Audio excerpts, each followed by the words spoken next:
My daughter hasn't been the same since the accident. I would call the doctor in the morning. A wave of guilt washed over me. Maybe the car accident was more traumatizing for her than I realized. We watched her favorite movie together before bed. She just stared at the screen. Normally she laughed and quoted the movie while the characters said their lines and sang along with their songs. Not tonight though.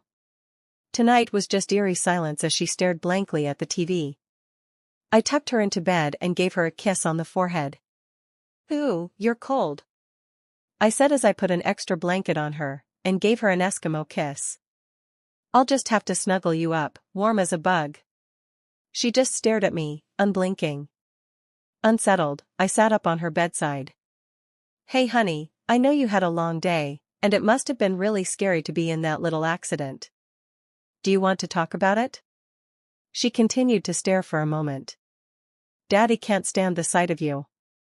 The level of vitriol made my stomach turn as I involuntarily jerked back. "What?"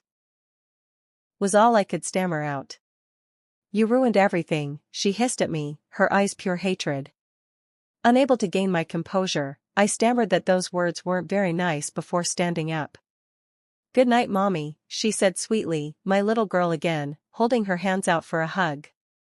I gave her a hesitant hug and a kiss on the cheek. "Sweet dreams, Cupcake. I want us to practice our kind words, okay?" I tucked the blankets up to her chin, and left her to dreamland. I turned the thermostat up a couple degrees for Sophia. Connor must have been talking to her. Where else would she get that anger? Those accusations? I picked up my phone and saw that I finally got a text back from him. "Stop contacting me." That was it. I didn't get any sleep that night. The next morning, she was sitting on her bed staring at the wall. Silently. I called up her pediatrician. She wasn't listed as a patient anymore. She had been removed from the practice. Who removed her? I demanded. It looks like it was at the request of the father. "I'm sorry, we can do a walk-in if you like," the electronic distorted voice tried reassuringly. Why would Connor remove her? He was so fucking spiteful. Quelling my anger, I got Sophia in the car, buckled her into her booster seat and nervously sat in the driver's seat. I could feel the cold terror as I sat there. This car just made me feel claustrophobic and the seatbelt trapped me into it. I looked into the rearview mirror at Sophia. Deep breath. Exhale. Turn the key and drive. I got her to the doctor's office and walked up to the receptionist. "Hi. We used to be a patient here, we still are," I said almost frantically. The receptionist just smiled that sweet smile young nurses do. "Okay. No problem. We can get you back in the system." "Great." Sophia's been quiet and acting a little off. "We had an accident the other night." "Nothing serious?" But she had to stay for observation. You know, for good measure. But she's not eating or playing really," I said, starting to ramble. "All right, we'll check her out." "Her name?" the receptionist said sweetly. "Sophia Brown," I said. I was going to kill Connor later. Why would he do this to her? It was one thing to take me off his insurance, but removing Sophia from the doctor's? I hated him with every fiber of my being in that moment. Birth date? The receptionist frowned, snapping me out of my train of thought. I rattled off her birth date and address, the receptionist getting more uneasy as I did. "Is she here?" she asked, looking concerned. "Yes."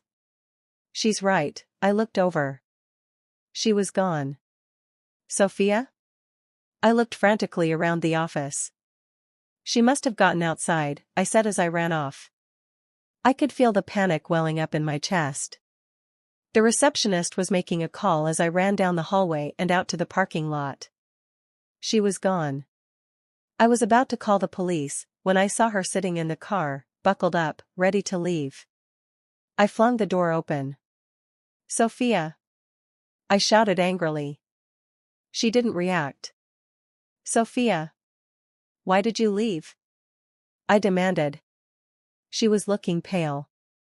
I didn't leave, she protested, in her sweet little voice. A police car pulled up, and an officer got out. "Ma'am?" "Samantha Brown?" he asked. A knot formed in my stomach. Why would he know my name?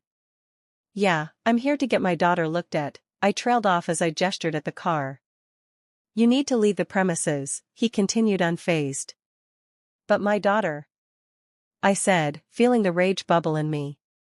His expression made it clear he wasn't going to budge.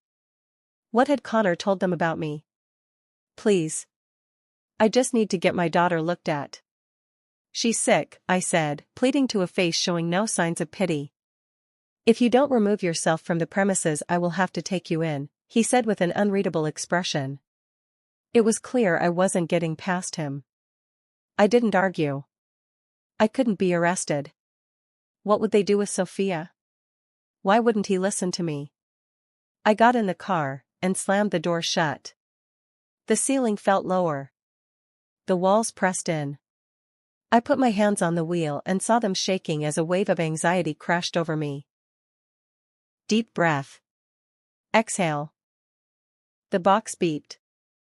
Blood alcohol 0.00. Turn the key. Drive. I left my house that night.